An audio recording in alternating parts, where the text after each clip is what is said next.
Welcome back to Lanterne Rouge Cycling Podcast for the Stage 13 recap of La Vuelta Ciclista España, brought to you by Morton. We have from Cabezon de la Sal, something of the salt, to Lanterne. We begin on the north coast, between Santander and Gijón, and we go a lot west along the coast, and then we head south, rejoining the typical route towards Anglerud, a longer stage today. And then they do the Mosqueta, 6.4 Ks, 8.2% descent. And then the Alto del Cordal, 5.5 Ks, 9% descent. And then the Anglerud, 12.5 Ks, 10%. But there's 6 kilometers at 13.5% average. Normally we don't fixate on the last K of this climb, but actually the last kilometer is a descent. They plateau out.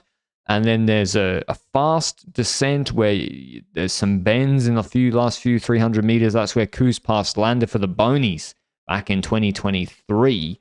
And it's just an atypical Anglerud stage in the sense that it's very long at the start. And I think that influence too is in the breakaway. I think so as well, because a longer phase before the climb start means that there's a longer period in which the peloton needs to control the breakaway, which means that more teams believe that the breakaway might actually make it. So I think that's a very important factor here, because that will lead to more teams and more riders trying to be in the breakaway to begin with. And who was in this breakaway, Patrick? It was a big one, but it was weird because it was so big, but also at the same time so easily controllable, because there was no, apart from my man Clement Braz-Afonso, there was no really climbs that you'd be scared of in that breakaway. It's a lot of rouleurs: Ivo Oliveira, Pedersen, Van Dijk, Plancart. These are the sort of names we have in this 25-man break. Maybe Ethan Vernon just trying to get a head start for this horrible climb for the sprinters.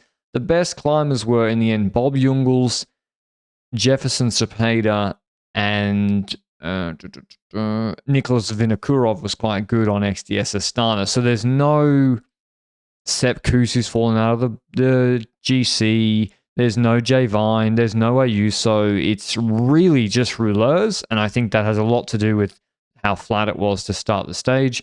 Pedersen, though, had to work for the intermediate sprint. It's after the first climb, so it's the opposite of the Tour de France, where they put all the intermediate sprints. They really babied the pure sprinters in the Tour this year. In the Vuelta, it's the opposite. Intermediate sprint was, after Mosqueta, after 175 Ks.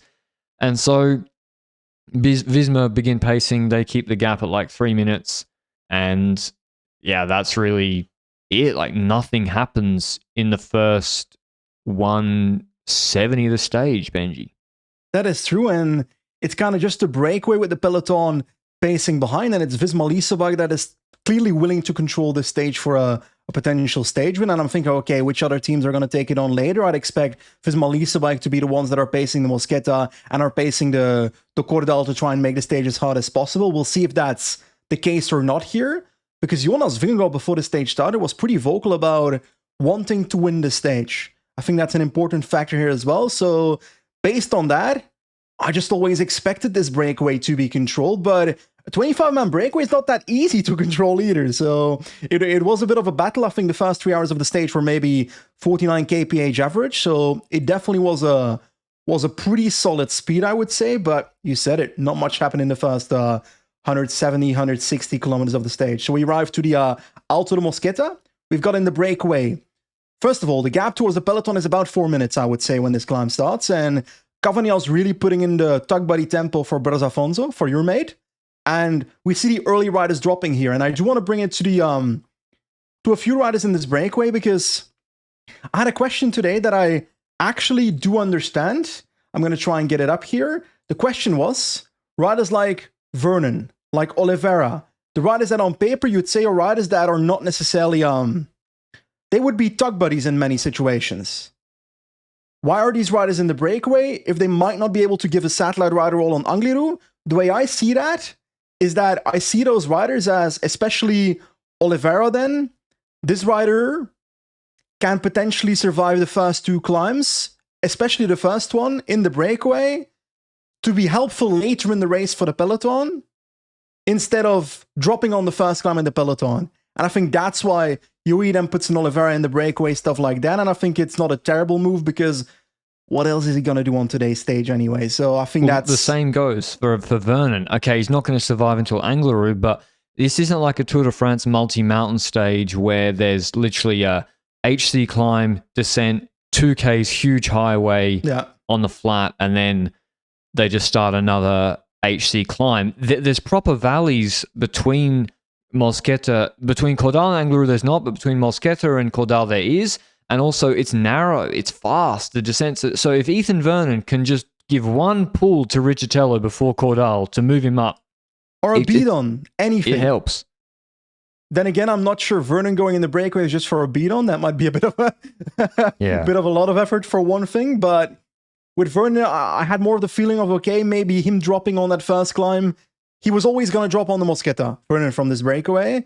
So that's where I see a little bit less value than with an Oliveira, but I do agree that it's a very similar example. But I think it's fair to say that on the Mosqueta, we already had splits in this breakaway. And I said it earlier, Vernon, Van Dijk, Zukowski dropping already. In the peloton, you see Dylan van Baarle pacing initially. The breakaway starts falling apart. We see the front group existing out of Mes Pedersen, still there because there's an intermediate sprint, like you said, after this climb. Cepeda, Garofoli, Jungels, Tiberi, and Vinokurov.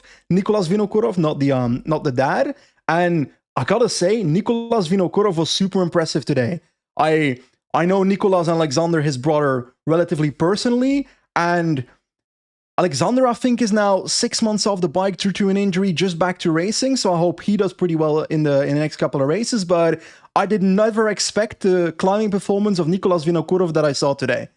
That was super strong really because on the climbs, he took the KOM points. I don't think he's competitive for a KOM jersey, but at least he gets a few. It's 2 Cat 1s. You get 20 points without even contesting the final stage, the final climb, which gives 20. So money. It's good. Yeah, probably some decent pocket money as well. Before we get to the final climb, though, before Caudal, which a 200k Lanterne Rouge stage is all about fueling. It's going to be, how long in the end was it? It was a 5-hour long stage, ending with a 40-minute all-out effort. For that, you need to be fueled correctly. And Morton is the fueling choice of some of the world's top cyclists, from Vuelta contenders to everyday riders like maybe yourself, chasing your limits. And what makes Morton different is their hydrogel technology. If you haven't tried it, just try it out and you'll be like, this is different to any other gel I've tried before.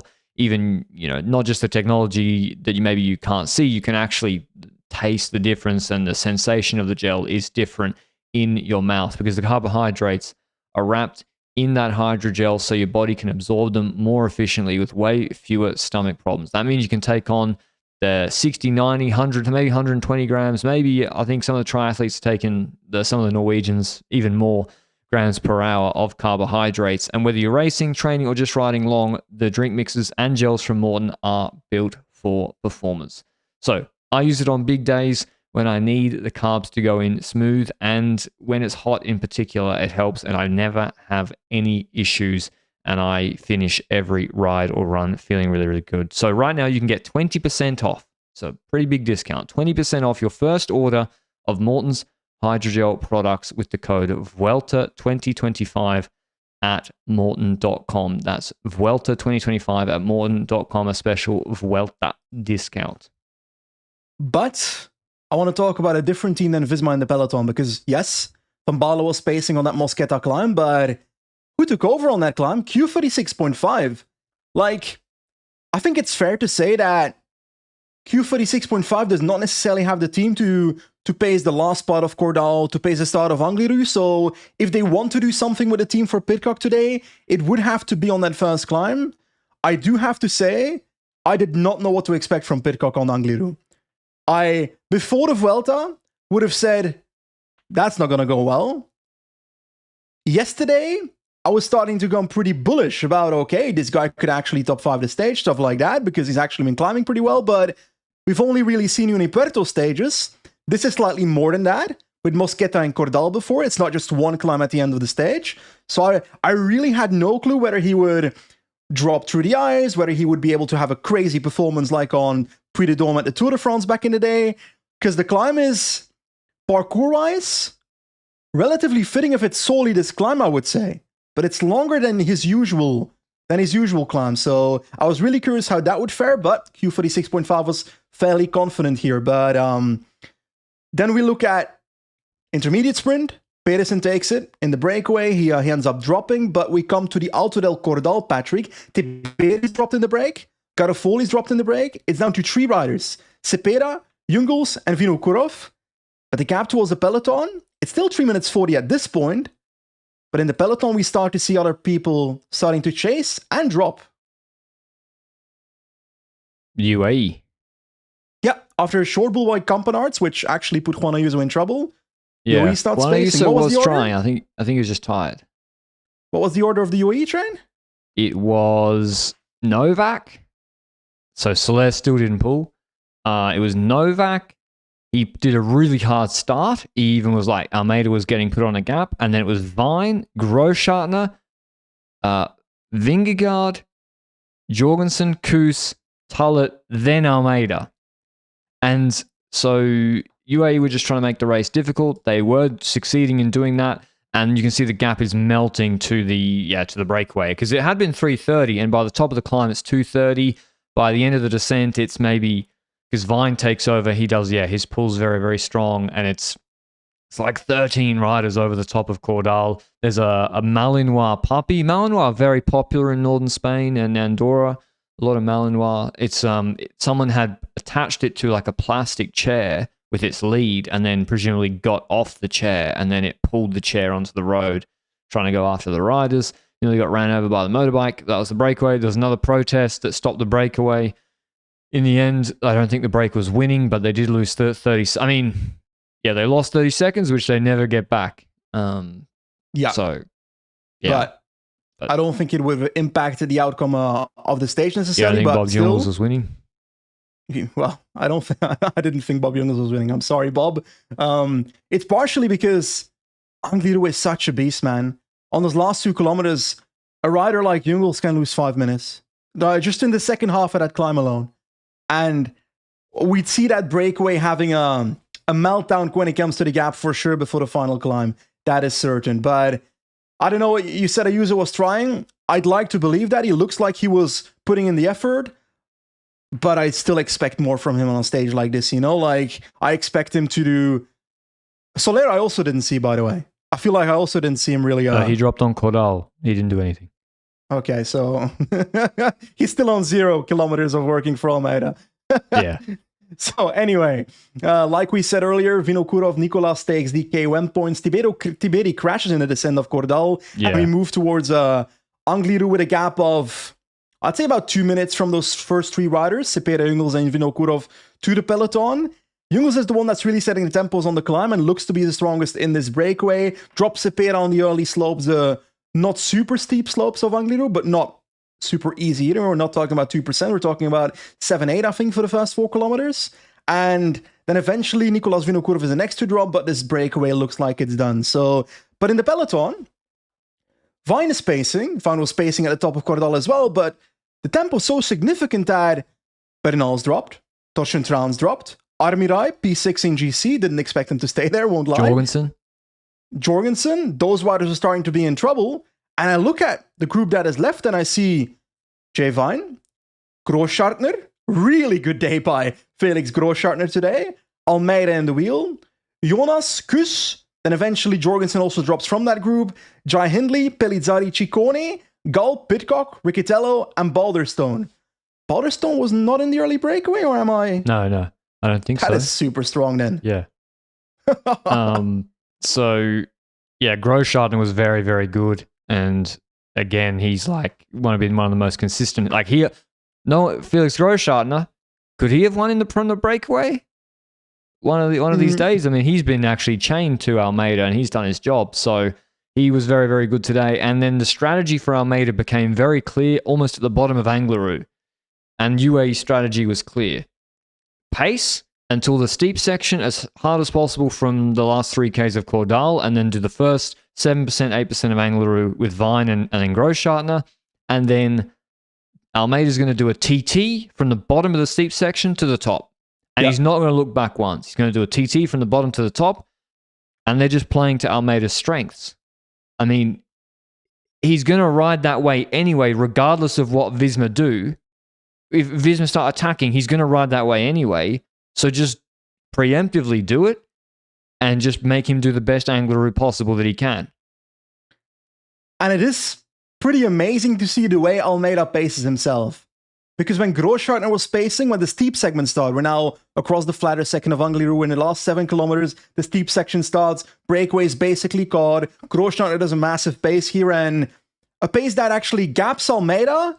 But Almeida doesn't look like he's in trouble here.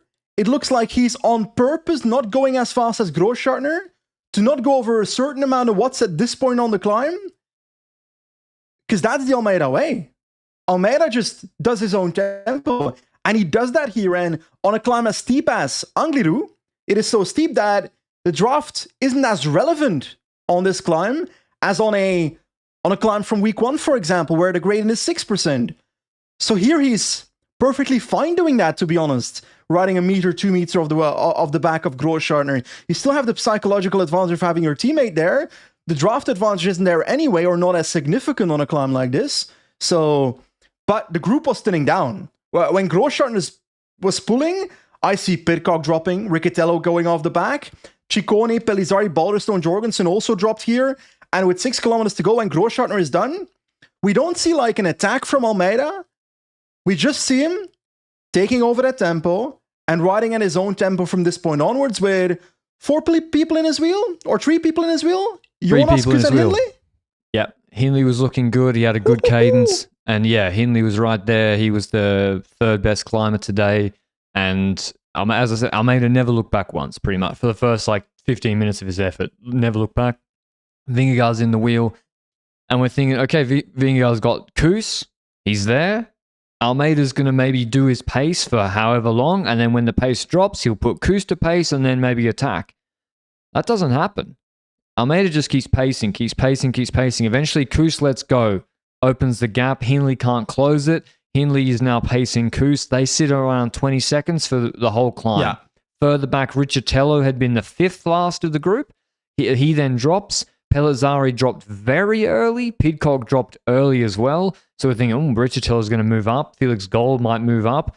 And we actually see that Riccitello gets caught by Pellizzari. Pidcock looked like he was cracking. I guess they all did. He then starts to come back as well. And so actually, the gaps started to become very, very small between Gall, Pellizzari, Pidcock, and Riccitello, like 20, 25 seconds max across them. And which I was, surprised by. I thought Riccitello, I was like, he's going to move himself into the white jersey here. And in fact, the opposite happens. And Almeida just... Obviously, he was trying to drop Jonas in parts where he was like surging, he'd stop, and then at what point did you think Vingegaard's not going to attack him? I don't know, we've got these 2 very steep kilometers on this climb, and Angliru is not really the climb where a monster attack happens usually. It's usually where riders pace and riders drop because of tempo happening. I feel like that's how you've perceived Angliru in the last couple of editions. Maybe the last edition with Visma bike is slightly different. But I would say that if I then look at the way today was ridden, Almeida was setting the tempo that I wouldn't say he felt comfortable with, but a tempo where he felt comfortable trying to put Jonas on the limit while not being too scared of having a counter.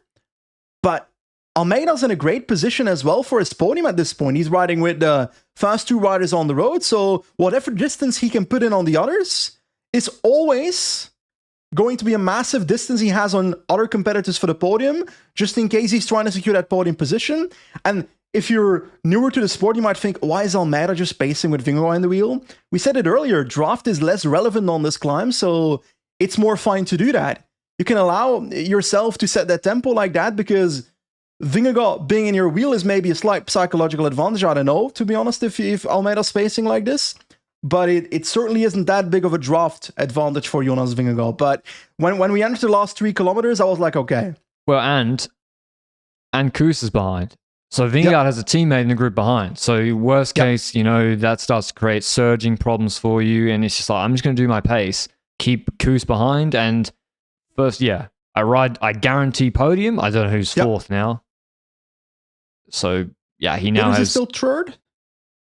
I think. Fuck, Bidcock did well. Yeah, we'll get to that. We'll get to that. No spoilers. Yeah, but no spoilers. He's got 2:14 on fourth. Yeah. And he keeps Kuss behind. And then I think it became clear in the last K of the climb itself. So with 2Ks to go, Vingegaard starts to look less comfortable. And if you want to attack, you also kind of need to move to the front because the spectators are really encroaching. And like we can discuss and everyone can have their views about whether the protests are bad, good, or whether you're indifferent to it. We still have problems with everyday cycling fans encroaching upon the riders on these climbs. Can I be honest? This is where the traditionalist Benji comes in every now and then.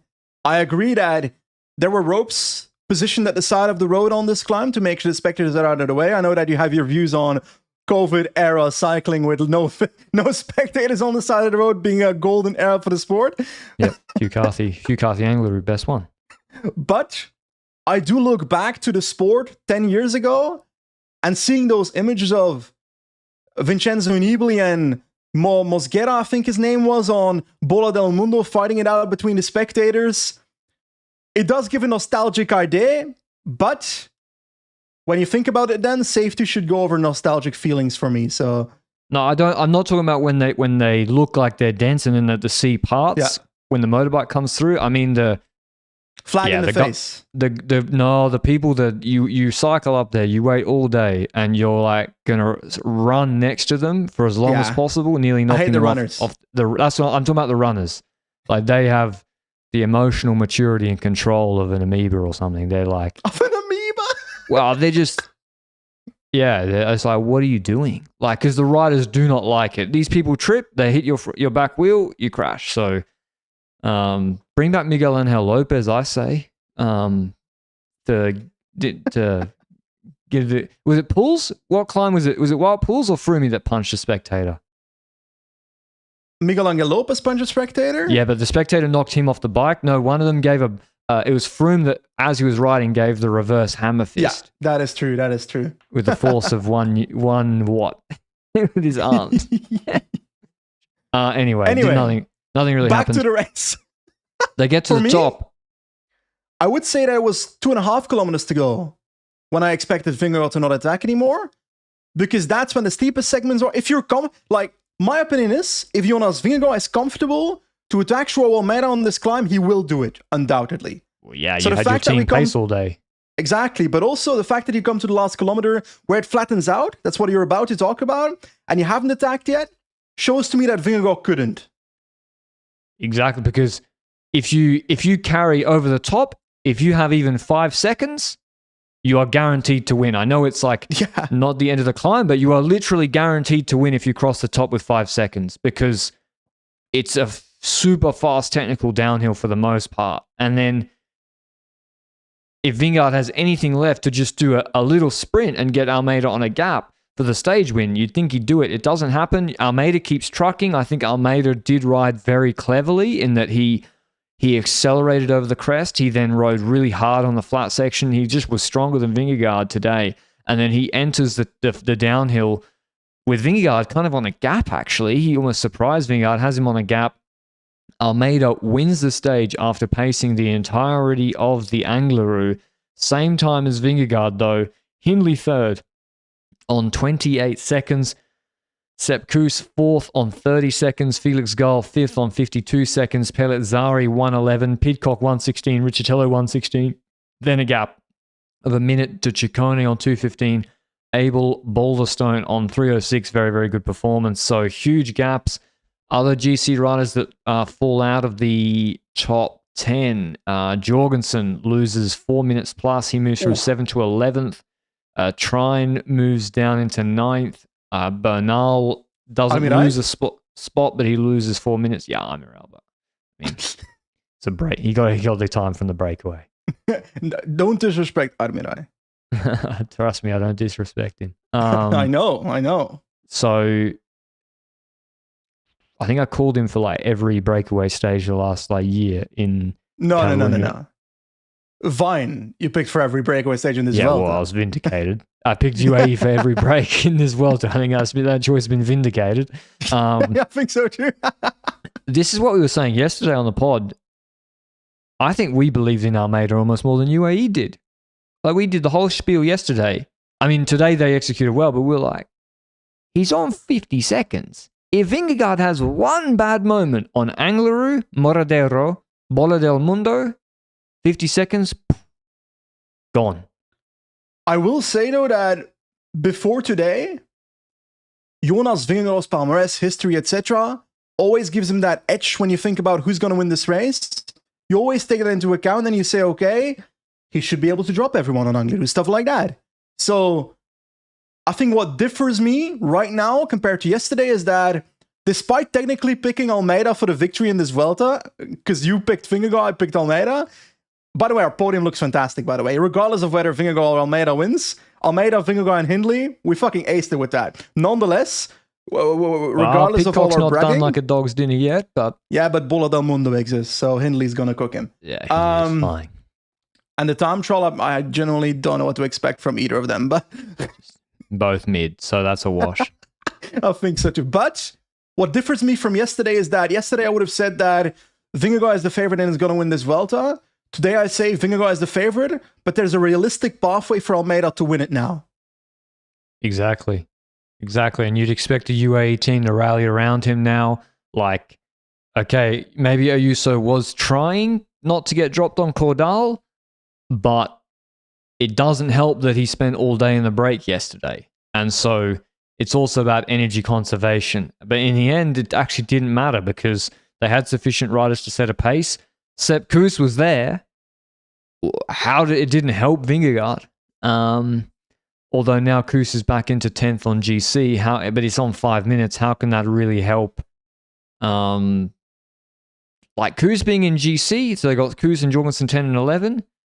It's not really an Almeida problem. Yeah. I would say that's a Red Bull, Pellizzari, Ciccone, Riccitello problem right now. I think so as well, but I don't really see that problem necessarily popping up too much in the next couple of stages. Like, yes, we have that stage, the Miguel Angel Lopez stage. We call it that. It's not tomorrow's stage. Tomorrow is a different stage. We'll get to that in a bit, but it's stage 16 to Castro de Ervil. That's a stage where Miguel Angel Lopez dipped out of the race in the car, but also which riders were involved again? Who got kicked out of the podium in that race again? Which race? In the Castro de Ervil stage in the Vuelta where Champoussin won, a GC rider was... Lopez got in the car. It was Lopez. That was, of course. Because he was the one that was caught out by people rolling attacks on him and his teammate being up front. Gino Maida sent it and Haig took third. Yeah. I forgot which riders were involved. I just remember that Miguel Angel Lopez stepped into a car. Mas attacked across the group and then Lopez lost it. The other thing I remember is your scream of Champoussin. I am Clément Champoussin. No scream? Nah. Where is he now? That's a good question. Paranisi was good. He was good. Came top 10 GC, I think. And now he's washed again.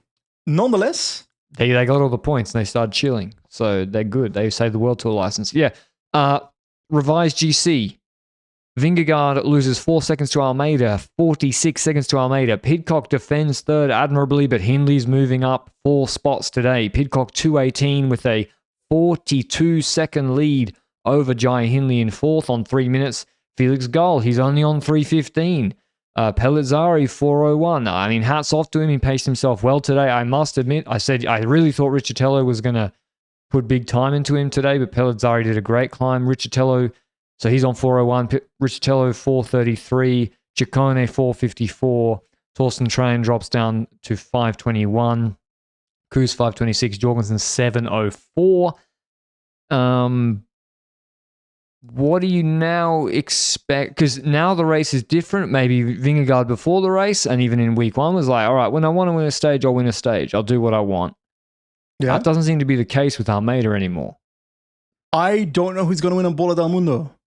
I can't tell you now. Well, in the preview, I said Almeida, which I might not have believed it then, but I actually do believe it now. I think it is possible. But on the other hand, today's finish can't just be copied. The finish of Bola del Mundo is not the finish of Anglerud. There's no descent, like in the last kilometer here, at the top of a Bola del Mundo. So there it's actually going to be a fight to the line between the two riders.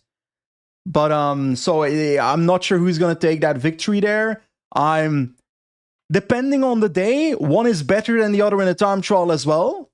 After the tour, people are like, Vingegaard shit at time trial, stuff like that. It's not really true. Like, time trial at the start of the year was pretty good at that. But he has less consistent time trials too. Well, I would say that Almeida is more of a consistent time trialist these days, no? Yeah, you just expect Almeida to come fourth in that TT on 25 seconds. I think so too. Or I expect Vine, Gunnar, and Ayuso to maybe beat him, perhaps. Yeah. And he's in a range of 25 to 40 seconds. Like, there's a narrower range, it feels like, with Almeida. That being said, yeah, on the Algarve TT, Vingegaard was flying on the flat. In the TTT, he looks strong. But 46 seconds with these mountaintop finishes, like, you don't want to go to Bola del Mundo with 46 seconds and lose a whole Grand Tour. And what if Almeida takes 20 seconds back on the TT? So Vingegaard, we've got a race, Patrick. Woo!